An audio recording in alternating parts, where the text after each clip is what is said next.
Australia study visa ਦੀ ਗੱਲ ਕਰਨ ਜਾ ਰਹੇ ਹਾਂ ਉਹਨਾਂ ਸਾਰੇ ਸਟੂਡੈਂਟਸ ਦੇ ਲਈ ਅੱਜ ਦੀ ਵੀਡੀਓ ਬਹੁਤ ਖਾਸ ਰਹਿਣ ਵਾਲੀ ਹੈ ਜੋ ਕਿ ਆਸਟ੍ਰੇਲੀਆ ਸਟੱਡੀ ਵੀਜ਼ਾ ਦੇ ਪੂਰੇ ਪ੍ਰੋਸੈਸ ਨੂੰ ਹਰ ਇੱਕ ਸਟੈਪ ਨੂੰ ਚੰਗੀ ਤਰ੍ਹਾਂ ਨਾਲ ਸਮਝਣਾ ਚਾਹੁੰਦੇ ਨੇ। ਸੋ ਅੱਜ ਅਸੀਂ ਗੱਲ ਕਰਨ ਜਾ ਰਹੇ ਹਾਂ ਆਫਰ ਲੈਟਰ ਤੋਂ ਲੈ ਕੇ ਵੀਜ਼ਾ ਆਉਣ ਤੱਕ ਦੇ ਪੂਰੇ ਸਫ਼ਰ ਦੇ ਬਾਰੇ, ਕਿੱਥੇ-ਕਿੱਥੇ ਕਿਹੜੀ-ਕਿਹੜੀ ਗੱਲ ਦਾ ਧਿਆਨ ਵੀ ਰੱਖਣਾ ਬਹੁਤ ਜ਼ਿਆਦਾ ਜ਼ਰੂਰੀ ਹੈ ਤਾਂ ਕਿ ਤੁਸੀਂ ਸਾਰੇ ਪ੍ਰੋਸੈਸ ਨੂੰ ਈਜ਼ੀਲੀ ਜੋ ਹੈ ਚੰਗੀ ਤਰ੍ਹਾਂ ਨਾਲ ਸਹੀ ਢੰਗ ਨਾਲ ਕੰਪਲੀਟ ਕਰਦੇ ਹੋਏ ਆਪਣਾ ਵੀਜ਼ਾ ਹਾਸਲ ਕਰ ਸਕੋ। ਸਵਾਗਤ ਹੈ ਜੀ ਸਾਰਿਆਂ ਦਾ, ਮੈਂ ਹਾਂ ਹਰਜੋਤ ਕੌਰ ਔਰ ਇਹ ਪੂਰੀ ਇਨਫੋਰਮੇਸ਼ਨ ਤੁਹਾਡੇ ਨਾਲ ਸਾਂਝੀ ਕਰਨ ਜਾ ਰਹੇ ਨੇ ਸਟੱਡੀਜ਼ ਕੇਅਰ ਅਬਰੋਡ ਤੋਂ ਚੰਡੀਗੜ੍ਹ ਬ੍ਰਾਂਚ ਹੈਡ ਅਨੀਤਾ ਪੰਡਰਾਲ ਜੀ ਸਾਡੇ ਨਾਲ ਨੇ। ਬਹੁਤ-ਬਹੁਤ ਸਵਾਗਤ ਹੈ ਜੀ। ਸਤਿ ਸ਼੍ਰੀ ਅਕਾਲ। ਸਤਿ ਸ਼੍ਰੀ ਅਕਾਲ ਜੀ। ਸੋ ਅਨੀਤਾ ਜੀ, ਜ਼ਰੂਰ ਅੱਜ ਆਪਾਂ ਵੀਡੀਓ ਦੇ ਜ਼ਰੀਏ ਸਟੂਡੈਂਟਸ ਨੂੰ ਆਸਟ੍ਰੇਲੀਆ ਸਟੱਡੀ ਵੀਜ਼ਾ ਦੇ ਪੂਰੇ ਪ੍ਰੋਸੈਸ ਬਾਰੇ ਜਾਣਕਾਰੀ ਜ਼ਰੂਰ ਦੇ ਦਈਏ ਕਿਉਂਕਿ ਜਿਸ ਤਰੀਕੇ ਨਾਲ ਕੁਝ ਨਾ ਕੁਝ ਚੀਜ਼ਾਂ ਬਦਲਦੀਆਂ ਰਹਿੰਦੀਆਂ, ਸਟੂਡੈਂਟਸ ਦੇ ਮਨ ਵਿੱਚ ਕਈ ਤਰ੍ਹਾਂ ਦੇ ਡਾਊਟ ਹੋ ਜਾਂਦੇ ਨੇ, ਅਪਲਾਈ ਕਰਨਾ ਚਾਹੁੰਦੇ ਨੇ, ਚੀਜ਼ਾਂ ਨੂੰ ਸਮਝਣਾ ਚਾਹੁੰਦੇ ਨੇ। ਮੈਂ ਚਾਹੂੰਗੀ ਅੱਜ ਦੀ ਵੀਡੀਓ ਤੋਂ ਜਿਹੜਾ ਵੀ ਸਟੂਡੈਂਟ ਅੱਜ ਦੀ ਵੀਡੀਓ ਦੇਖੇ ਉਸ ਨੂੰ ਪੂਰਾ ਪ੍ਰੋਸੈਸ ਆਸਟ੍ਰੇਲੀਆ ਸਟੱਡੀ ਵੀਜ਼ਾ ਦਾ ਇਸੇ ਵੀਡੀਓ ਤੋਂ ਸਮਝ ਆ ਜਾਏ ਤਾਂ ਜ਼ਰੂਰ ਆਫਰ ਲੈਟਰ ਆਉਣ ਤੋਂ ਲੈ ਕੇ ਵੀਜ਼ਾ आने तक का सफ़र जो है तुसी स्टूडेंट्स को पूरी इन्फॉर्मेशन दे नाल शेयर करो। सो जब भी स्टूडेंट ऑस्ट्रेलिया में एप्लीकेशन अप्लाई करे तो सबसे पहले तो ये है कि आपको सबसे पहले there are the two requirements. एक रहती है आपकी एकेडमिक रिक्वायरमेंट जिसकी वजह से आपका ऑफर लेटर आता है, और एक रहता है आपकी फंडिंग रिक्वायरमेंट जिसकी वजह से आपका अनकंडीशनल ऑफर लेटर आता है। तो सबसे पहले आपका जो प्रोसेस रहेगा, सबसे पहले you will apply your application. जब आप एप्लीकेशन में अप्लाई करते हैं, यानी कि अगर कोई स्टूडेंट है, दो कैटेगरी के स्टूडेंट आते हैं मेजरली, एक आता है 12th पास आउट स्टूडेंट, एक आता है ग्रेजुएट। तो सबसे पहले हम 12th पास आउट स्टूडेंट की बात करेंगे। तो 12th पास आउट जो स्टूडेंट्स हैं उनकी स्ट्रीम की अगर हम बात करें तो स्टूडेंट के पास चार जो हैं वो स्ट्रीम्स रहती है majorly. One is arts, second one is commerce, medical and non medical. तो जो आर्ट्स वाले जो स्टूडेंट्स हैं तो ऑस्ट्रेलियन यूनिवर्सिटीज़ हमेशा एकेडमिक सब्जेक्ट्स को काउंट करती है, और वो भी बेस्ट फोर, यानी कि बेस्ट फोर में एकेडमिक सब्जेक्ट उनके ऐसे होते हैं आर्ट्स में से, जैसे हिस्ट्री हो गया, ज्योग्राफी हो गया, सोशियोलॉजी हो गया, और इंग्लिश हो गया। तो ये उनके एकेडमिक सब्जेक्ट होंगे। इन चार एकेडमिक सब्जेक्ट में आपकी जो परसेंटेज होनी चाहिए मेजरली वो 60% होनी चाहिए। अगर आपकी इससे नीचे भी परसेंटेज हो तो again there would be some option जहाँ पे आप एप्लीकेशन अप्लाई करते हैं। अब जो आर्ट्स वाले स्टूडेंट्स हैं जिनके पास इलेक्टिव हिंदी है, इंग्लिश है, इस तरह के लैंग्वेज सब्जेक्ट्स हैं तो वो एकेडमिक सब्जेक्ट में नहीं आते। तो अगर आपके इस तरह से सब्जेक्ट हैं और आपके चार सब्जेक्ट्स पूरे नहीं हो रहे हैं और आपके पास लैंग्वेज सब्जेक्ट्स हैं तो आई वुड से कि आपको किसी और कंट्री में देखना चाहिए, या फिर आप एक बार डिस्कस करें अपनी प्रोफाइल सो दैट हम आपको अकॉर्डिंगली गाइड करें। उसके बाद कॉमर्स वाले स्टूडेंट हैं, वही फिर से चार जो सब्जेक्ट्स हैं उनकी कैलकुलेशन होगी, आपका अकाउंट्स, आपका बिजनेस स्टडी, आपका economics and English. And non medical के लिए physics, chemistry, mathematics plus English. And medical वालों के लिए आपका physics, chemistry, biology and English. तो इनमें सब में जो आपके जो बेस्ट फोर में एकेडमिक सब्जेक्ट हैं वो 60 to 65% होने चाहिए। अगर आपके 60 to 65% है best academic, then directly you can apply in the universities. Public universities में आप अप्लाई कर सकते हैं। और आपका जो आइल्स है वो आइल्स की रिक्वायरमेंट रहती है 6 नॉट लेस देन 5.5। कुछ कोर्स टू कोर्स वेरी करती है, जैसे नर्सिंग के कोर्सेज में आपने अप्लाई किया तो मे बी 7 बैंड की रिक्वायरमेंट है, बट मेजरली जो रिक्वायरमेंट रहती है वो इसी तरह से रहती है। बट अगर किसी के बेस्ट फोर में 55 है, 58 है, तब भी उनके लिए ऑप्शन रहती हैं, बिकॉज कुछ पब्लिक यूनिवर्सिटीज़ हैं उनके कॉलेजेस भी होते हैं, आप वहाँ पे भी अप्लाई कर सकते हैं। उसको हम कहते हैं diploma leading two degree.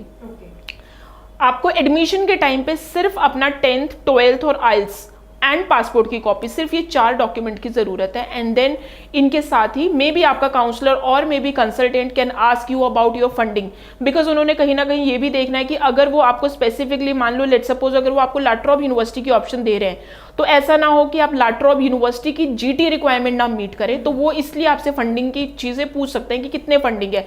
But admission के टाइम पे आपको फंडिंग की कोई रिक्वायरमेंट नहीं है, आपको सिर्फ इन चार डॉक्यूमेंट्स की रिक्वायरमेंट है। जैसे ही ये चार document and plus application form आपका कंसल्टेंट फिल करता है after within maximum 1 week, और कुछ यूनिवर्सिटीज़ तो ऐसी है उनका जो टर्न अराउंड टाइम है वो 24 to 48 आवर्स है, तो आपका ऑफर लेटर आ जाता है। जैसे ही आपका ऑफर लेटर आएगा उसमें आपकी ड्यूरेशन, स्टूडेंट आईडी सब कुछ लिखा होगा, एंड इंक्लूडिंग स्कॉलरशिप भी। जो ऑस्ट्रेलियन यूनिवर्सिटीज़ हैं स्कॉलरशिप्स मैक्सिमम स्टूडेंट्स को देती हैं। अगर आपके परसेंटेज हैं 60 to 65%, 70, 80%, या आपके आइल्स बहुत अच्छे हैं तो उतने ज़्यादा चांसेस रहते हैं आपके स्कॉलरशिप मिलने के। सो और आपकी स्कॉलरशिप सिर्फ और सिर्फ आपकी परसेंटेज और आइल्स पे डिपेंड करेगी, उसका फंडिंग से कोई लेना देना नहीं है। अब जैसे ही आप, सबसे पहले आपका जो ऑफर लेटर है वो कंडीशनल ऑफर लेटर आएगा। जब आपका कंडीशनल ऑफर लेटर आएगा तब आपसे कहा जाएगा कि now you need to prepare your funding. आपको अपने जो फंडिंग के जो डॉक्यूमेंट्स हैं वो अब आपको सबमिट करवाने हैं। अब इसको भी हम दो वेरिएशन में बांट लेते हैं। सबसे पहली रिक्वायरमेंट रहती है इनकम की रिक्वायरमेंट, फिर रहती है आपकी फंड की रिक्वायरमेंट। इनकम यानी कि आपकी आमदनी कितनी है, फंड्स यानी कि आपके अकाउंट में पैसा कितना है स्टडीज के लिए, स्टूडेंट की स्टडीज के लिए कितना पैसा है। तो अगर मैं इनकम की बात करूं तो इनकम में दो तीन प्रोफेशन होते हैं, या तो पेरेंट्स एग्रीकल्चरिस्ट होते हैं, तो अगर एग्रीकल्चरिस्ट है तो एग्रीकल्चर के रिलेटिव डॉक्यूमेंट जाएंगे, जैसे कि एग्रीकल्चर इनकम हो गया, जे फॉर्म हो गया, आपका तहसीलदार सर्टिफिकेट हो गया। इस तरह के डॉक्यूमेंट वेरी करता है, यूनिवर्सिटी वो डॉक्यूमेंट एक्सेप्ट कर रही है नहीं कर रही है, वो जरूर आपको आप अगर हमें कॉल करें तो हम वो आपको पहले से बता के चलेंगे। अगर आपका बिजनेस है तो आपके बिजनेस का रजिस्ट्रेशन का सर्टिफिकेट प्लस आपकी जो टर्नओवर के लिए आपकी आईटीआर देखी जाएगी। अगर आप सैलरीड हैं तो आपका फॉर्म 16 प्लस आपके आईटीआर, इनको सब कुछ देखने से ये जो डॉक्यूमेंट है ये इनकम के डॉक्यूमेंट है। अब जो आपका प्रोफेशन है उसके रिलेटेड आपसे डॉक्यूमेंट मांगे जाएंगे। उसके बाद रहता है सेविंग। तो जो इनकम की रिक्वायरमेंट है वो रहती है आपकी 12 से 14 लाख के करीब, यानी कि आपकी फैमिली की इनकम 12 से 14 लाख के करीब होनी चाहिए। मैक्सिमम यूनिवर्सिटीज जो है वो 3 स्पॉन्सर्स को एक्सेप्ट करती हैं, और उन 3 स्पॉन्सर को वो मदर और फादर को 2 स्पॉन्सर कंसीडर करती हैं, वो एक नहीं करती हैं।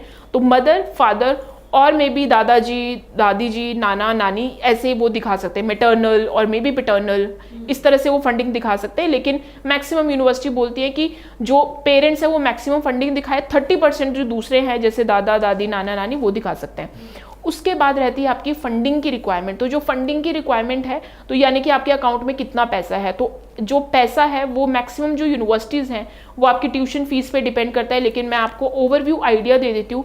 आपकी जो फंडिंग की रिक्वायरमेंट रहती है वो 30 से 32 लाख के करीब रहती है। और फंडिंग में आपके जो डॉक्यूमेंट्स हैं वो जैसे आपके एफडीज हो गया, आरडी हो गया, आपकी सेविंग्स होगी, इस तरह के जो डॉक्यूमेंट है वो एक्सेप्टेबल है। कई लोगों के पास फंडिंग नहीं होती है तो उन्होंने रिसेंटली अपनी ज़मीन को सेल किया होता है, तो ऐसे केसेस में ज़रूर आप अपनी रजिस्ट्री दिखा सकते हैं, आप अपने डॉक्यूमेंट्स जो सेल डीड है वो दिखा सकते हैं। जस्ट आपने ये दिखाना है कि ये जो पैसा है ये कहाँ से आया है, सोर्स ऑफ फंडिंग आपने ज़रूर दिखानी है। तो उसके लिए भी this is a very lengthy topic, तो वी विल गाइड यू, और ये हमेशा केस ऑन केस रहता है। जैसे ही आपने अपनी income and funding university verify करती है, वेरिफिकेशन बिल्कुल होगी आपकी, ये हम बिल्कुल नहीं मान सकते कि वेरिफिकेशन नहीं होगी। बैंक से वेरिफिकेशन होगी, आईटीआर की वेरिफिकेशन होगी, हर एक वो डॉक्यूमेंट की वेरिफिकेशन होगी जो आपने ऑस्ट्रेलियन यूनिवर्सिटी में सबमिट किया है। तो मेक श्योर कोई भी डॉक्यूमेंट ऐसा मत दिखाए जिसमें कुछ भी, जैसे वो कहते हैं ना कि एडिट किया हुआ या बनवाया हुआ, अदरवाइज आपकी एप्लीकेशन का प्रोसेस वहीं के वहीं रुक जाएगा and university will say directly no. So जैसे ही आप ये सारे डॉक्यूमेंट करते हो तो यूनिवर्सिटी एवेल्युएट करती है and after 7 to 8 days you will get your unconditional offer letter. जैसे ही आपका अनकंडीशनल ऑफर लेटर आता है then you can pay your tuition fees. So tuition fees जितनी भी आपको स्टार्टिंग में स्कॉलरशिप लगी होगी, मे बी आपको 30-35%, कई स्टूडेंट्स ऐसे भी हैं जिनको 50% के करीब भी स्कॉलरशिप लगी है, तो उसके बाद जितनी भी पेमेंट है वो डिडक्ट करके वी विल टेल यू कि इतनी ट्यूशन फीस आपने जमा करवानी है। मेजरली जो ट्यूशन फीस है वो 6 months की ट्यूशन फीस जाती है। कुछ एक यूनिवर्सिटीज़ हैं जो कि 1 साल की भी फीस मांगती हैं। तो जो 6 महीने की ट्यूशन फीस है वो 11 से 12 लाख के करीब होती है। तो इसमें आपका इंश्योरेंस, ये सारा सब कुछ ही कैलकुलेट करके मैं बता रही हूँ। एंड देन आपकी जो वीज़ा फाइल है वो हाई कमीशन में लॉन्च होती है। सो इस टाइम पे जो वीज़ा एम्बेसी है वो टाइम ले रही है at least 60 to 70 days for the decision. So अभी वो सारे स्टूडेंट जो कि अपने डिसीजन के लिए वेट कर रहे हैं या फिर अपनी फाइल लॉन्च करने जा रहे हैं, तो आप बिल्कुल इतना टाइम लेके चलिए कि हाई कमीशन में जिस दिन से आपके कंसल्टेंट ने आपकी फाइल लॉन्च करी है तब से लेके 2 से 2.5 महीने का टाइम आप ज़रूर दें। एंड अच्छा रहेगा आपके लिए अगर आप अभी से इनटेक फरवरी या मार्च लेके चलें, क्योंकि अगर आप फरवरी या मार्च लेके चलेंगे तो इस प्रोसेस को आप, कंप्लीट प्रोसेस को आप टाइम दे पाएंगे। So this is the entire process of Australia. In case अगर आपकी कोई स्पेसिफिक क्वेरी हो तो you can just call us on the given number. ਜੀ ਬਿਲਕੁਲ। ਸੋ ਬਹੁਤ ਦੇਖੋ ਵਧੀਆ ਢੰਗ ਦੇ ਨਾਲ ਇੱਕ ਇੱਕ ਪੁਆਇੰਟ ਜੋ ਹੈ ਅਨੀਤਾ ਜੀ ਨੇ ਤੁਹਾਨੂੰ ਸਮਝਾ ਦਿੱਤਾ ਹੈ। ਸੋ ਸਟੂਡੈਂਟ ਹਮੇਸ਼ਾ ਹੀ ਇਹ ਧਿਆਨ ਰੱਖੋ, ਜੈਨੂਇਨ ਪ੍ਰੋਫਾਈਲ ਦੇ ਨਾਲ ਹੀ ਤੁਹਾਨੂੰ ਵੀਜ਼ਾ ਮਿਲੇਗਾ।